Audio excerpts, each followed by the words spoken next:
You want me to make a patient stay late so you can skip work during the snow? And you refuse to stay late? Fine, now you have to stay late every day. Malicious compliance. Once upon a time I worked in a research hospital coordinating drug studies. This one's gonna go against the grain of some of the stories here. When you work in healthcare, following the written laws and rules to the letter is of the utmost importance. We run into trouble when people begin inventing their own rules and playing by them. The hardest part of my job was convincing other departments to also do their jobs, and sometimes it was like pulling teeth asking people to perform their duties at even a basic level. Ask a nurse to draw a basic 4-tube blood kit? You got an eye roll. Ask the pharmacy to stay 5 minutes past the end of the workday? Nope, they couldn't do that, they were out at 4:30. That second scenario is the important one for the purposes of this story. That department refuses to stay late. I could understand why they'd feel that way and strive to maintain as steady a schedule as possible, but in the world of sick and dying people, sometimes things come up. Mind you, I regularly had to stay an hour or two past the end of my shift to take care of problems and data entry. We could get overtime pay or flex our schedules pretty easily, at least in my department. This hospital was in a very snowy metropolitan area, and one time years ago we were projected to get a massive blizzard. Every one of us, the nurses, the physicians, the pharmacists, and the coordinators, were essential employees, or whatever they called it before COVID popularized the term, and had to come in regardless of the weather. So every one of us should have been planning to be there the next day even if the weather was awful. We had to call in sick if we missed work for weather reasons. The afternoon before the storm was due to begin, we had a patient in the clinic. Typically, patients on this particular research study got a doctor's appointment and then treatment immediately after. However, this individual had a job that made him prefer getting his clinic visit done in the afternoon and his treatment early the next morning. It was unusual, but it wasn't hard to accommodate him. While most of us had accepted our fate of driving in the snow the next morning, the investigational drug department was especially not too excited about the prospect of having to come in during the blizzard. So at 3:30, an hour before the pharmacy closes, they send me a Slack message and ask us what the possibility of doing this patient's treatment today might be so they don't have to come in for it tomorrow. Really?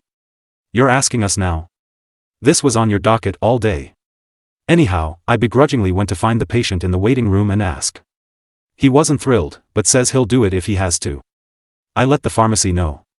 Then they asked me what the status of the patient was. Clinic was running behind, as usual, and we hadn't cleared the patient for treatment yet. The investigational pharmacy needed at least 20 minutes to prep the drugs needed, so they told us we had till 4 p.m. to get them the signed order. The process for getting a drug order filled involved getting a signed order from a doctor after a patient has been cleared to get a drug, walking it outside across the street to the pharmacy, handing the signed prescription to a pharmacist, waiting for the drug, walking it back to the patient in the first building.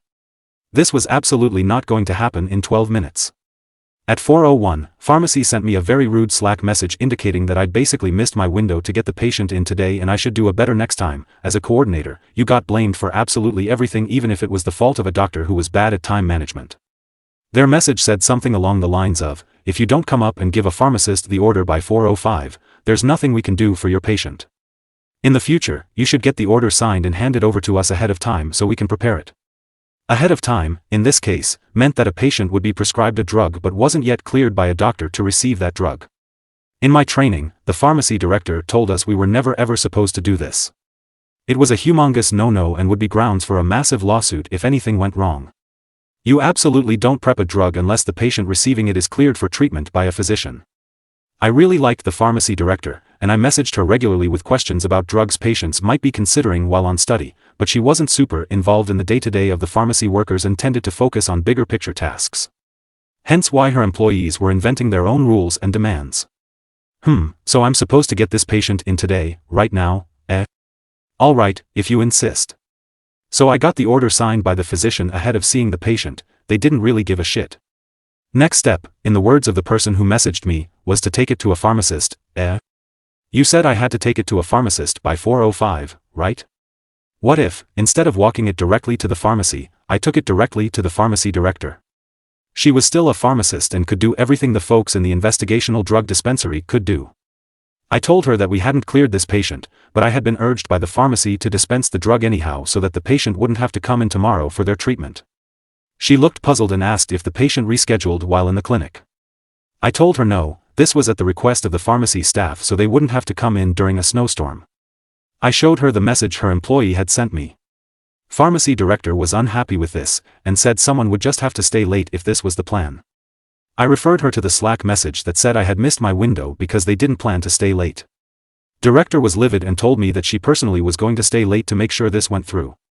We went to the pharmacy from her office and she intended to scold this employee, but of course everyone was gone. So the two of us went and got the drug at 4:35, and I got it back to the patient. I got a call from him a week later indicating that he actually preferred getting Thursday afternoon treatment instead of having it on Friday morning, and wanted to keep that schedule going forward. I relayed this to the head of the pharmacy. I expressed uncertainty with how we'd handle this, and she said she'd get back with me. We all got an email a few days later saying that the investigational drug department would now be staying open until 5:30, and one person would be staying late every day, rotating every day, so that someone could cover late drug orders.